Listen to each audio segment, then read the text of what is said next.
हैं कुरुक्षेत्र में, उन्होंने अपना धरना प्रदर्शन वहां पे किया। सरकार किस तरह की भाषाएं जानती है।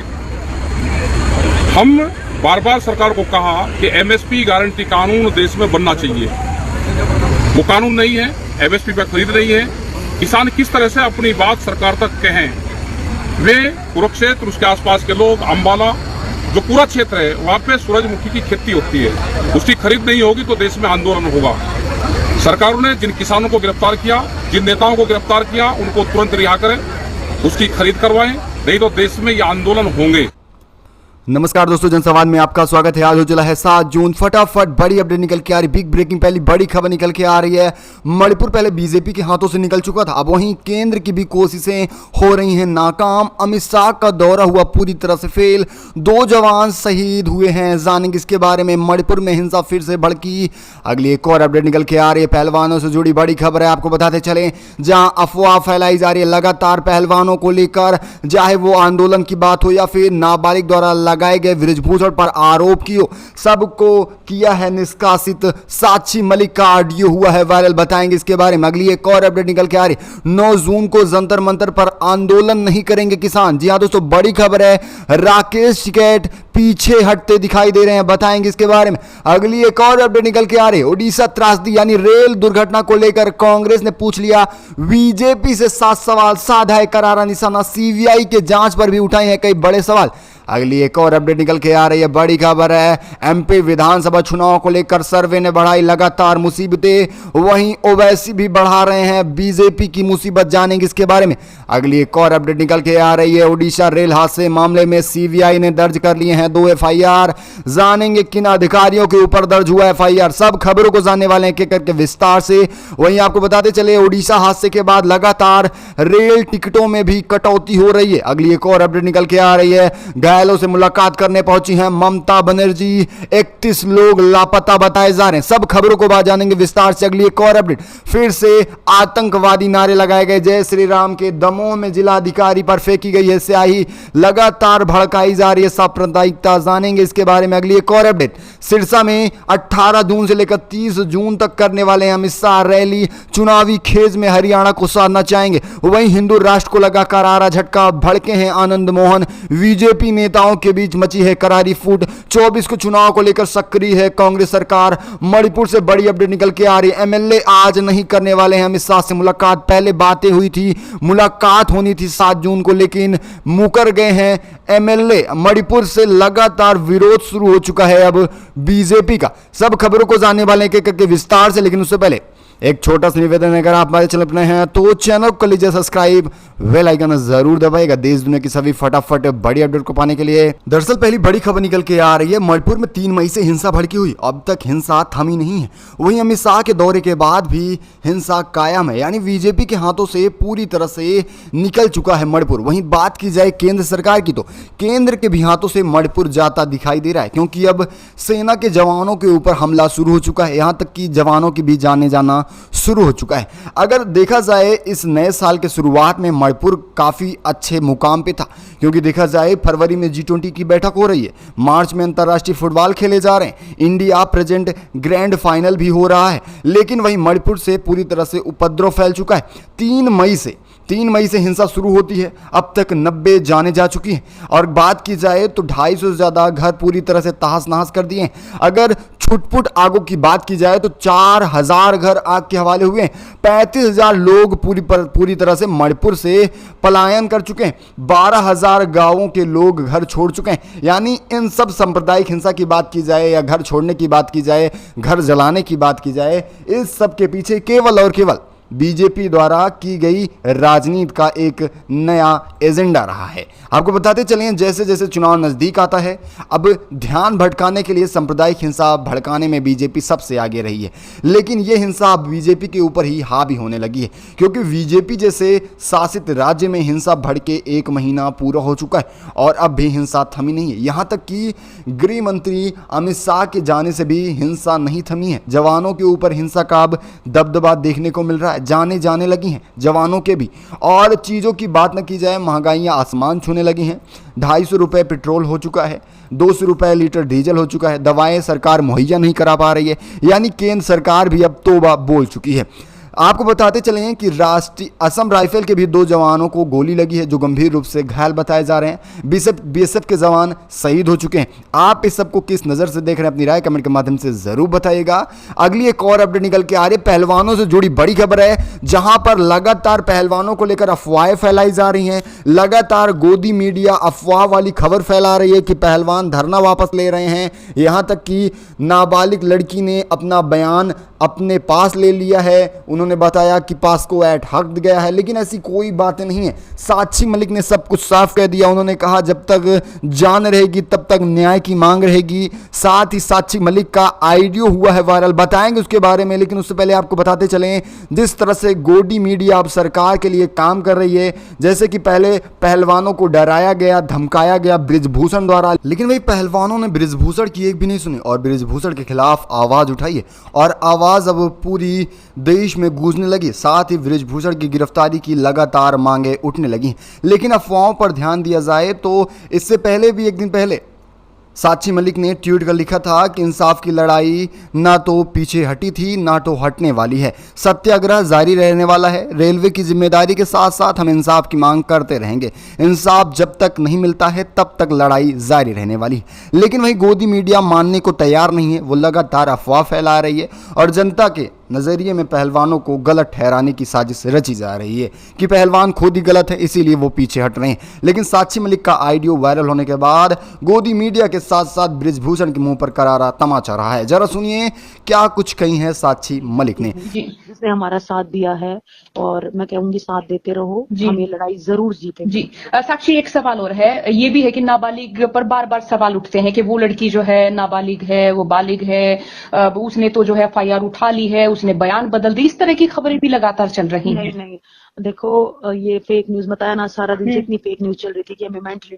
तोड़ा जा रहा था, लेकिन उस फेक न्यूज का भी हमने जवाब दे दिया है। नाबालिग के बयान बिल्कुल परफेक्ट है और ना ही उसने अपने बयान वापस लिए हैं। उसके पापा ने दोबारा से न्यूज दी है कि हम बिल्कुल भी पीछे नहीं हटे हैं, तो प्लीज ये फेक न्यूज ना चला। साक्षी, आगे एशियन चैंपियनशिप होने वाली है और भी चैंपियनशिप होनी है, उनको लेकर किस ट्रॉमा में आप क्या महसूस कर रही हैं अभी फिलहाल? कुश्ती ने इतना प्यार दिया, इतना प्रेम दिया है और उस चीज से दूर हटना तो जायज सी बात है कि हमें दर्द है इस चीज का कि जिस चीज से हम इतना प्यार करते हैं, जुड़े हुए हैं, वो चीज हम छोड़ रहे हैं। लेकिन दूसरी तरफ जो आम जनता है, जो पूरी भारत की जनता हमारे साथ जुड़ी हुई है इस लड़ाई को जीतने के लिए, तो इम्पोर्टेंट ये है कि ये लड़ाई जीतना सबसे ज्यादा इम्पोर्टेंट है। उसके बाद हम देख लेंगे अगर रेसलिंग करने का मौका मिला। अभी तक के लिए तो यही है कि हमें ये लड़ाई जीतनी है और जो जनता है हमारा साथ दे रही है, हम सब मिलके इस लड़ाई को लड़ेंगे। अगली एक और अपडेट निकल के आ रही है। एक बार फिर जंतर मंतर आंदोलन को लेकर किसान थोड़ा पीछे हटते नजर आ रहे हैं। 9 जून को करने वाले थे महाकुंभ, लेकिन राकेश टिकैत ने नया बयान रखा है जनता के सामने। भारतीय किसान यूनियन के नेताओं ने पहलवान के समर्थन में 9 जून को जंतर मंतर पर आयोजित किए जाने वाले कार्यक्रम को रद्द करने का फैसला किया है। किसान नेता राकेश टिकैत के मुताबिक अभी इस की बातचीत सरकार और गृह मंत्री से चल रही है। उनके कहने पर ही 9 जून को जंतर मंतर पर प्रदर्शन करना चाहेंगे और उनके कहने पर ही स्थगित किया जाएगा। पहलवान आने वाले दिनों में इस तारीख को बदलना चाहेंगे, यानी कि राकेश टिकैत पीछे नहीं हट रहे हैं, केवल तारीखों में बदलाव किया जाएगा। सोमवार को मीडिया रिपोर्ट के मुताबिक कहा गया था कि पहलवान बजरंग पुनिया, साक्षी मलिक देश के गृह मंत्री अमित शाह से मुलाकात किए। हालांकि उनके बीच क्या बातें चीतें हुई ये सामने नहीं आ सकी। इस मुद्दे पर पहलवानों ने किसानों से यह रिक्वेस्ट की है कि आंदोलन ना किया जाए, यानी राकेश टिकैत खुद पीछे नहीं हट रहे हैं, वो पहलवानों के कहने पर इस आंदोलन की तारीखों में बदलाव किया जा रहा है और यह सब कुछ गृह मंत्री अमित शाह के मुलाकात के बाद होता नजर आ रहा है। जरा सुनिए क्या कुछ कहा है राकेश टिकैत ने। कोई जानकारी नहीं है। ज्वाइनिंग करना, भाई ज्वाइनिंग तो कर ही रही, नौकरी तो उनकी चल ही रही है। नौकरी पे जाना आंदोलन से वापसी नहीं होता। ये लाके वो ज्वाइनिंग कर रही है, वे ड्यूटी पे जा रही होगी, तो उसका मतलब ये नहीं कि आंदोलन से वापसी होगी। तो ये तो जरूर हुआ कि बजरंग पुनिया ये सब लोग मिले थे गृह मंत्री से, और ये हमने भी कहा था कि सरकार इनसे बातचीत करे। बातचीत शुरू हुई है, अभी उसके क्या रिजल्ट आए वो नहीं पता, लेकिन 9 तारीख वाला प्रोग्राम जो होगा, अभी इनके कहने से 9 तारीख वाला प्रोग्राम अभी स्थगित करा जाता है जो दिल्ली में था, और जो भी ये डेट देंगे उस पर सब लोग हम। अगली एक और अपडेट निकल के आ रही है। ओडिशा त्रासदी को लेकर रेल हादसे पर कांग्रेस ने पूछा बीजेपी से 7 सवाल, साधे हैं कई बड़े निशाने। जहां एक तरफ सीबीआई करने जा रही है जांच, वहीं दूसरी तरफ कांग्रेस उठा रही है बड़े सवाल। ओडिशा के बालासोर में हुए भीषण रेल हादसे को लेकर विपक्षी पार्टी केंद्र की भाजपा सरकार पर हमलावर है। हादसे में मौतों के आंकड़े लगातार बढ़ते जा रहे हैं। पश्चिम बंगाल के सीएम ममता बनर्जी ने रेल और भाजपा को निशाने पर लिया है, यानी कि रेल मंत्री के दायरे में काम करने वाले लोगों के साथ साथ भाजपा के मुख्य प्रधानमंत्री मोदी पर भी निशाना साधा गया है। अब वहीं केंद्र में अब कांग्रेस पार्टी भाजपा से रेल हादसे और हादसे की सीबीआई जांच को लेकर भी 7 सवाल पूछ रही है। कांग्रेस की प्रवक्ता सुप्रिया सिनेत ने कांग्रेस अधिकारी ट्वीट कर लिख रही हैं और उन्होंने एक वीडियो भी शेयर किया, वो वीडियो भी आपको दिखाएंगे, लेकिन उससे पहले जरा सवाल देखिए। आपको बताते चले सीबीआई ने केंद्र द्वारा जितने भी आज तक केसेस लिए हैं वो उनकी आज तक चार्जशीट तक दायर नहीं हुई है, और सीबीआई पर फिर से यही सवाल उठने लगे हैं। क्या सीबीआई फंडिंग ले रही है सरकार द्वारा जो निष्पक्षता से जांच नहीं कर रही है? और सीबीआई ने अब तक 3 लाख से ज्यादा रेलवे के पद खाली हैं, क्या उसकी जांच नहीं करने वाला है? वहीं बात की जाए सीबीआई से, कांग्रेस पूछना चाहती है लोको चालकों को 12 घंटे से ज्यादा ड्यूटी होनी चाहिए, लेकिन ड्यूटी नहीं कराई जा रही है। साथ ही आपको बताते चलें अब तक सीबीआई ने जितने भी हादसों की जांच के लिए सौंपी गई है रिपोर्ट, उस पर कोई विशेष काम नहीं हुआ। इसको लेकर भी कांग्रेस सवाल पूछ रही है। 3 दिन से ज्यादा हो गए हैं जिसको सदी का सबसे भयावह रेल हादसा कहा जा रहा है, और आज भी सरकार की तरफ से सिर्फ और सिर्फ ध्यान भटकाने का काम किया जा रहा है। लेकिन कुछ बोलने से पहले कुछ आंकड़े आपके सामने रखने जरूरी है, और क्या कोशिशें चल रही हैं उसके बारे में बात करनी चाहिए। भारतीय रेल रोजाना करीब 2 करोड़ 20 लाख लोगों को अपने गंतव्य तक पहुंचाती है। मतलब ऑस्ट्रेलिया की पूरी आबादी इस देश की रेल पटरियों पर रोज होती है। पर ऐसे लोगों के सफर की सुरक्षा की चिंता करने के बजाय आज सरकार क्या कर रही है? कहानियां गढ़ रही है, साजिश रचने की थ्योरियां बता रही है, एक इंद्रजाल बनाने की कोशिश की जा रही है। 288 लोग, मतलब 300 करीब लोगों की जान चली गई है, और आज भी इस सवाल का जवाब नहीं है कि इन मौतों का जिम्मेदार कौन है। और रेल से कौन सफर करता है? रेल से इस देश का आम आदमी सफर करता है। तो जब कल हम और आप या आपके परिजन, आपका परिवार, आपके मित्र, इस देश के लोग जब रेलगाड़ी में बैठेंगे तो यह याद रखिएगा आप ये सफर अपने रिस्क पर कर रहे हैं, क्योंकि सरकार की कोई जिम्मेदारी नहीं है। चलते अगली एक और अपडेट निकल के आ रही है। बड़ी खबर है, एमपी विधानसभा चुनाव को लेकर सर्वे ने बढ़ाई बीजेपी की मुसीबत। अब वहीं पहुंचे ओवैसी। विधानसभा चुनाव को लेकर ओवैसी 7 सदस्यीय कोर कमेटी बना रहे हैं, 15 सीटों पर ताला मारना चाह रहे हैं। बड़ी अपडेट निकल के आ रही है मध्य प्रदेश चुनाव को लेकर। मध्य प्रदेश में जल्द विधानसभा चुनाव होने वाला है, और इसी के चलते राजनीति गलियारों में काफ़ी ज़्यादा तैयारियां तेज हो चुकी हैं। प्रदेश में अपने अपने पैर जमाने की कोशिश में जुटी हैं पार्टियां। वहीं हैदराबाद के सांसद ओवैसी भी मध्य प्रदेश में अपनी सीटों पर दबदबा बनाना चाह रहे हैं। मुख्य सियासी पार्टियां कांग्रेस और बीजेपी जहां एक तरफ सत्ता में आनी चाह रही हैं, वहीं देखा जाए तो ओवैसी भी खासकर 15 सीटों पर अपना दबदबा बनाने की कोशिश कर रहे हैं। बताते चले मुख्य सियासी पार्टियां कांग्रेस और बीजेपी रहने वाली हैं, जो कि खासकर सत्ता में आएंगे, लेकिन 15 सीटें अब वहीं ओवैसी के खेमे में जाती नजर आ रही हैं। लेकिन बड़ी खबर है इस वजह से कि अगर 15 सीटें ओवैसी के खाते में जा रही हैं तो इसका झटका किसको लगने वाला है? अगर सर्वे को ध्यान से देखा जाए तो सर्वे में पहले आपको बताया था कि 14 से 20 सीटें केवल और केवल अदर में जा रही है, जबकि बीजेपी और कांग्रेस को लेकर आपको सर्वे बताया था जहां 135 से 30 सीटें कांग्रेस में जा रही थी, 65 से 60 सीटें बीजेपी के खेमे में जा रही थी। अब झटका किसको लगेगा? जरा ध्यान से देखिए, आपको बताते चलें कि झटका दोनों पार्टियों को लगने वाला है, क्योंकि मुस्लिम बहुलक इस समय केवल और केवल कांग्रेस के साथ है, और खासकर अगर मुस्लिम ओवैसी की पार्टी में जा रहे हैं तो कम से कम 5 से 6 सीटों का घाटा जहां कांग्रेस को लग रहा है, वहीं 10 से 12 सीटों का घाटा बीजेपी को भी लगना तय माना जा रहा है। चलते अगली एक और अपडेट निकल के आ रही है। राहुल गांधी मचा दिए हैं अमेरिका से तहलका। बीजेपी खेमे में मचा है हंगामा। देखा जाए तो राहुल गांधी भारत में नहीं बल्कि विदेशों में भी मोहब्बत की दुकान खोल रहे हैं, लेकिन इससे बीजेपी घबराई हुई।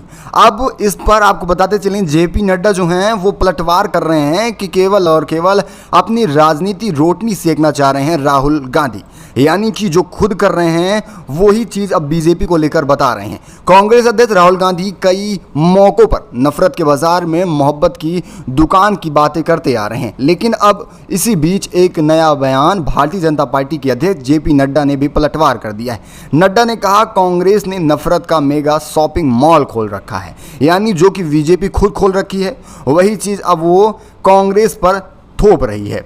नड्डा ने राहुल गांधी पर हिंदुत्व और मुस्लिमों को बांटने का आरोप लगाया। साथ ही कांग्रेस को उन्होंने कहा कि ये मोहब्बत की नहीं बल्कि चारों तरफ नफरत फैला रहे हैं, यानी कि देखा जाए सांप्रदायिक हिंसा भड़काने में बीजेपी सबसे आगे रही है। मुस्लिम हिंदुत्व कर राजनीति कर हमेशा सत्ता में आई है, लेकिन यही सब चीज़ अब कांग्रेस पर वो थोपना चाह रही है, क्योंकि लोकसभा चुनाव नज़दीक आ रहा है। कोई भी पैतृक सत्ता में आने के लिए बचे नहीं हैं। अब फिर से वो कांग्रेस को एक नया मोहरा बनाकर सत्ता में आना चाह रही है। अब इसे आप किस तरह से देखते हैं, अपनी राय कमेंट के माध्यम से ज़रूर बताइएगा।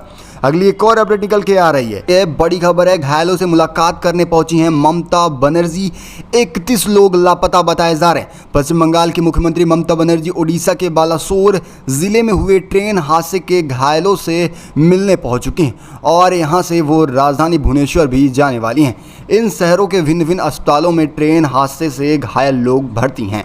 कटक में मीडिया से बात करते हुए ममता बनर्जी ने कहा कि ओडिशा और पश्चिम बंगाल सरकार मिलकर काम कर रही है, वे निःशुल्क इलाज करा रहे हैं। पश्चिम बंगाल से जुड़े 300 की पहचान हो चुकी है, वहीं 97 लोगों का इलाज चल रहा है। लेकिन बड़ी खबर है कि 31 लोग लापता बताए जा रहे हैं। उन्होंने कहा कि इतने लोग मारे गए, इसके लिए काफ़ी ज़्यादा दुख है, लेकिन जो 31 लोग लापता हैं इनकी जल्द ही पड़ताल होनी चाहिए। चलते अगली एक और अपडेट निकल के आ रही है। एमपी के दमोह से बड़ी खबर है, जहां पर जिला शिक्षक अधिकारी के ऊपर फेंकी गई है स्याही, फिर लगाए गए जय श्री राम आतंकी नारे। बड़ी अपडेट निकल के आ रही है। लगातार जय श्री राम का नारा आतंकी नारे में तब्दील होता जा रहा है।